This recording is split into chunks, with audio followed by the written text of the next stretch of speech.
What's up YouTube? Jeff back again from dopetechdaily.com. Today I'm bringing you guys my full review on the Casio WSD-F10.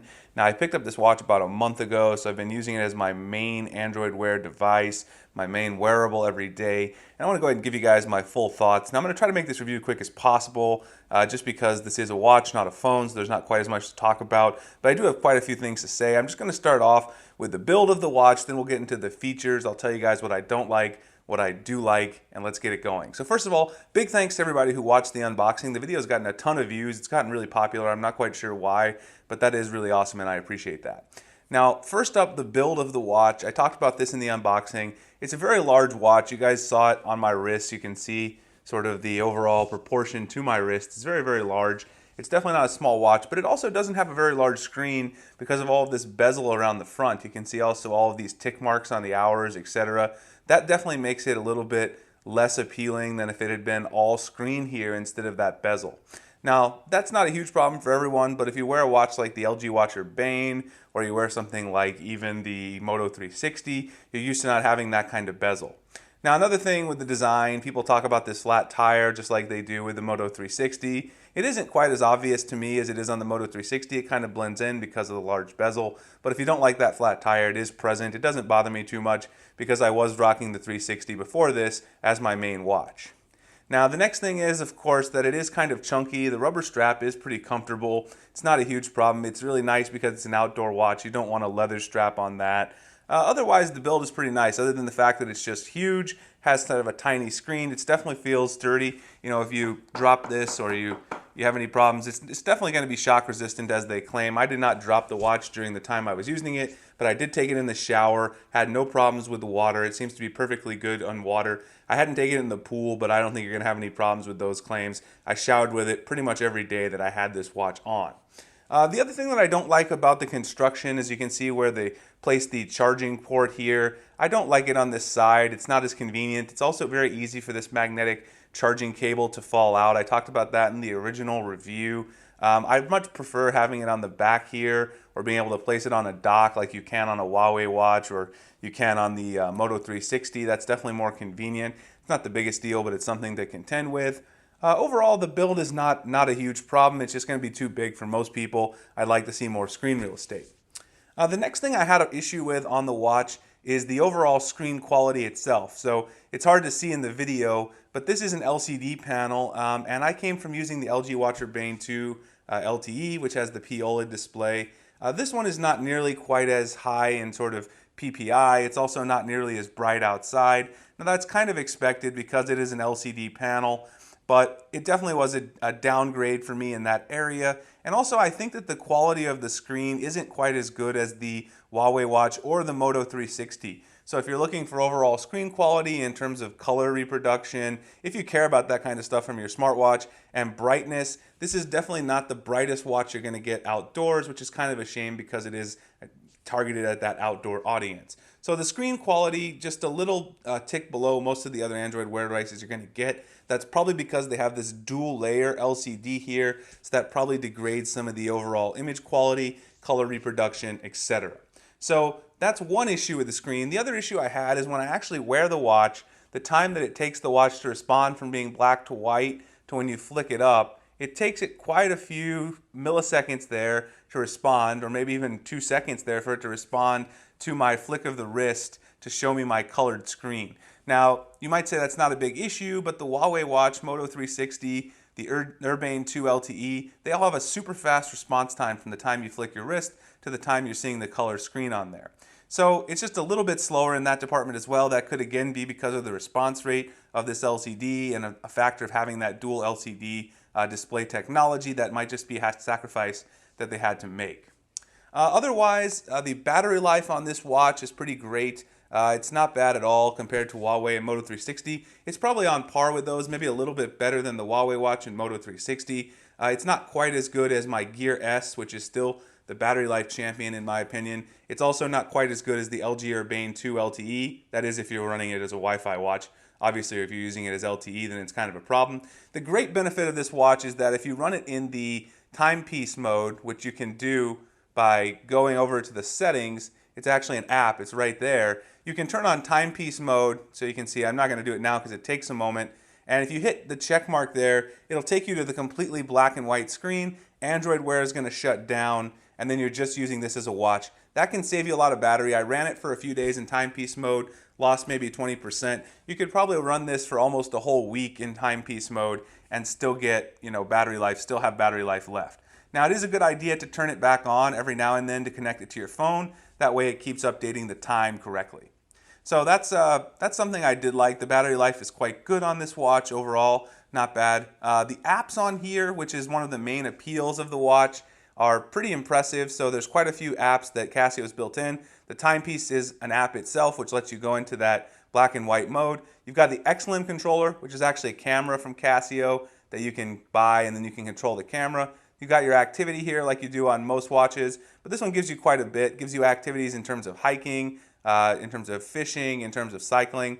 Now, I only use the one for cycling because that's the only thing I really do, but it does do very well in tracking your activities. I'll show you guys a few more things with the custom apps for the activity when we go into the app on the phone. You've got your other Android Wear apps there, most of the other common apps. I've got If This Then That on here. This My Radar app, which is a really nice little weather app right here to have on here. You can get that from I installed this on my S7 Edge. I was playing with it on the HTC 10 and had it installed. But that's a really nice weather app that you can use. That's great if you're doing things outdoors. I got Pocket Cast, OneNote, Play Music.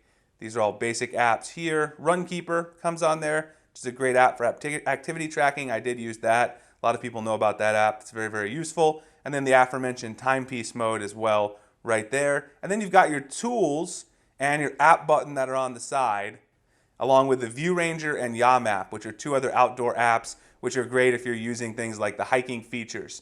So the tool and the app button right here on the side, you can see right there. What happens if you press tool is you have a whole bunch of assorted tools for outdoor activities. You can see you've got the various time splits there, along with your weather. If you press it again, you can see there that you get your trekking guide there. That's your height at any given time. Here you can see that I've got my steps meter. Today I haven't taken many steps. You've got your altitude right there. And right here you've got a barometer. And then we're back to the time splits. So this is very useful if you do any outdoor activities, especially with cycling. I use this. I did not use the fishing or the trekking ones. I'll show you a few more of those things in the app in a second, but very useful if you're an outdoor kind of person. And then if you go to the app button down here, that'll just launch you into one of your favorite apps. I picked Hangouts, and you can do that from the Moment Setter app. So one big glaring issue with this watch, though, is that it does not have GPS. And considering this is an outdoor watch and it has all of these great tools here that you can cycle through and all these extra apps, it would be great, especially since it includes all these extra third-party map apps, to be able to get GPS right on the watch. That would be the thing that would push this over the top. And it's one of the reasons why I'm not sure. It has all these great sensors in it, but GPS is the thing that would have pushed it over the top and really made it worth the price. So I think that's the look at the features and talked about the battery and the screen overall and the feel. Let me go ahead and show you guys the app companion that comes with a smartphone, just so you guys can see what you can do in there. And then I'll go ahead and wrap up with some final thoughts. So this is the Casio Moment Setter app, the Moment Setter Plus. You can download that from the Play Store. You can see here that you can set your watch face right there. I've got the one that I'm running. You can also change the color. You can see I changed it to orange there. You can also edit the complications, which is something you're going to be able to do in Android N on stock, but you can't do that yet with Marshmallow. So here you can edit the complications, change the dial. You see I've set that to the battery level as well as the calorie meter there. So some nice features. You can change your watch face. The other thing you can do in here is you can also then adjust these settings for climbing, trekking, fishing, cycling, and extras. And you can see there's tons of options here. When you reach a certain altitude, you get a notification. Every 0.6 miles you travel, display the current altitude. Just an array of features. If you're really into trekking or hiking, you're going to like that. Same thing for fishing. You can get notifications about the high and low tide in various cities. I did try out some of these notifications. They all work very, very well. And then the cycling notifications as well. You can get notifications for every few minutes you cycle. Every time you stop, get your speed, your average speed, which is really useful if you're a cycler. And then the extras, a lot of these notifications I did turn on. When the phone battery is 20% or lower, display a low battery alert. 1 hour before sunset, display the expected sunset time, just because that's something I like to know. And then when my daily calories burn total exceeds 500 kilocalories, display that total number. So a lot of stuff you can do. You can customize these within the settings as well. You can change the location that you're in, change the amount of the calories, amount of the miles when it gives you these various notifications.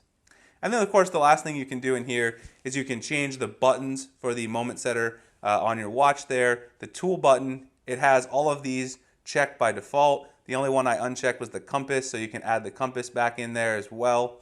And then you can also change that app. So the app only goes to one particular app, but you can set it to any of the apps on your watch: Hangouts, Activity, Agenda, Alarm, anything you want. I just set it to Hangouts because sometimes I like to view my Hangouts conversations on my watch and respond with voice. All right, guys, so that's a look at the Moment Setter Plus app. It's a great addition to the watch, and it's really good to see they included this so you can take full control of the watch. All right, so just to wrap up here, this watch is $500 USD retail. I got it for $375 on a discount at Macy's, which is why I ended up buying it. They are reselling for quite a bit because this watch is not that easy to find right now. Do I think this watch is worth $500? Not really, because of the fact that it doesn't have GPS. If you're an everyday Android Wear user, which is the perspective that I use this from, as you can tell, I'm not a huge outdoor enthusiast. It's definitely not worth the extra money. You should get a Moto 360 2nd Gen or get an LG Urbane 2 LTE if you want to spend that extra money. If you are an outdoor enthusiast, the $500 may be justified if you fish, hike, as well as cycle, if you do all three of those things, because of the extras here, but you're still going to miss that GPS, and I think that's a huge feature that I have to dock points from, along with the fact that you're going to get a degraded image quality because of the LCD panel here. It's not quite as bright outside. I do love the all black and white feature where you can just turn on the timepiece mode. That does save battery. So if you're into that sort of thing, that might be the most compelling reason to get this watch. But if it were me, I would not recommend it at the $500 price point. The Garmin Fenix watches may be a better choice if you're an outdoor enthusiast because they do include GPS, and I do think that is such an important feature. All right, guys, so that's my full review of the Casio WSD-F10. You guys have any questions, throw them below and I'll answer them in the comments. Find me over at dopetechdaily.com, Instagram, Google+, and Twitter. The link's in the description. Please like and subscribe if you guys enjoy my content. I appreciate you watching this one, and I'll see you guys in the next one.